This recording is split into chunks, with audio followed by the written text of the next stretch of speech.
ہم یہ جو حالات سے بیزار ہے نا، اس وقت پریشان ہیں، کبھی سوچا ہم نے کہ بھئی کیوں ہم اس طرح سے پریشان چل رہے ہیں؟ اس کی بنیادی وجہ یہ ہے کہ ہم نام کے تو مسلمان رہ گئے، معاف کرنا اللہ ماشاءاللہ، نام کے رہ گئے، کام کے مسلمان بہت تھوڑے باقی ہیں۔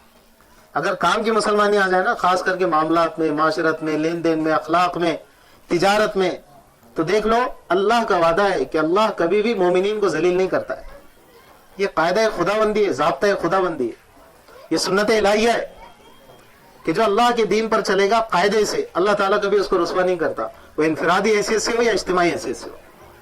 پوری قوم پر اس وقت جو آزمائش کے حالات ہیں، کبھی ہم نے غور کیا کہ بھئی کیوں ایسا ہو رہا ہے؟ ہم مسجد کے تو نمازی بننا چاہتے ہیں، مسجد کے دیندار بننا چاہتے ہیں، ایک اسپیکٹ سے ہم مسلمان رہنے کو اپنے آپ میں، کیونکہ سیف زون میں ہے نا، کچھ کرنا نہیں پڑتا ہے، وہاں پر پیشانی پر نشان بھی ہوتا ہے ماشاءاللہ، تو تعریف بھی ہوتی ہے۔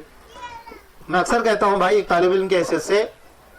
کہ لوگ یہ تو پوچھتے ہیں کہ مولانا فلاں تاریخ کو حج کو جا رہا ہوں، عمرے کو جا رہا ہوں، تو وہ زمزم کھڑے ہو کر پینا یا بیٹھ کر پینا، 2 رکعت یہاں پڑھنا کہ کہاں پڑھنا، اس مقام پہ قبولیت کا مقام ہے، دعا کہاں قبول ہوتی ہے، وغیرہ وغیرہ۔ اس میں کسی درجے میں نفس کا ایک چور بھی کام کرتا ہے، تاکہ مولانا کو پتہ چل جائے کہ اب یہ عمرے کو جا رہے ہیں ماشاءاللہ، ارے بھائی اللہ نے قبول کیا آپ کو تو ماشاءاللہ سبحان اللہ، کیا قسمت لائے ہو۔ کبھی یہ پوچھا آپ نے کہ گھر میں والد کا انتقال ہو تو میراث کی تقسیم کیسے کی جائے؟ ہاں کڑک شاٹ ہے یہ، میں جانتا ہوں، پورے سماج پہ پڑتا ہے کہ بھئی والد کا انتقال ہوا، کسی کا انتقال ہوا گھر میں، تو اس کی وراثت کی تقسیم کیسے کی جائے؟ شریعت کیا کہتی ہے، کیا ہے اس کا نظام؟ یوصیکم اللہ فی اولادکم، یہ آیتیں تو گیا مسلمانوں نے بھول ہی دی، اس کو قرآن ہی سے نکال دی نعوذ باللہ، عمل کے اعتبار سے۔ ورنہ وہ تراویح میں حافظ صاحب سن رہے ہیں، ہم بھی سنا رہے ہیں، ان کو ہدیہ دے رہے، چلو ماشاءاللہ چل رہا ہے، لیکن قرآن اس کو فرض کہتا ہے کہ میراث کی تقسیم کرو اللہ کے حکم کے مطابق۔ ظاہر سی بات ہے کہ کہاں سب کھوئے ہوئے، سوئے ہوئے ہیں، جان بوجھ کے سوئے ہوئے ہیں۔ تبلیغ میں کہا جاتا نا کہ بھائی جو نیچرل سویا ہوا ہے نا تو اس کو جگانا آسان، سب سمجھتے ہیں کہ یہ ہے، لیکن مال کے آگے اللہ ہی رحم کرے۔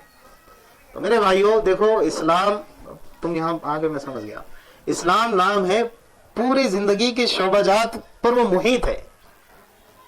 ایک نظام حیات کا نام ہے۔ اس کو اگر ہم انشاءاللہ تھوڑا سا اپنی زندگیوں میں بھی عملی طور پہ ڈھالنے کی کوشش کریں گے نا، تو دیکھو انشاءاللہ گھروں میں برکت آئے گی، تجارت میں برکت آئے گی، معاملات میں برکت آئے گی، رشتوں میں برکت آئے گی۔ یہ جو آج پریشانیاں چل رہی ہے اس کا ایک ریزن یہ بھی، ایک وجہ یہ بھی، ایک سبب یہ بھی ہے کہ ہم نے نکاح کو پیارے نبی صلی اللہ علیہ وسلم کی تعلیمات کے مطابق نہ کرتے ہوئے اس سے ہٹ کر کرنا شروع کر دیا، اللہ نے اس کی نحوست ڈال دی، رشتے جم نہیں رہے، ٹھیک سے ٹک نہیں پا رہے۔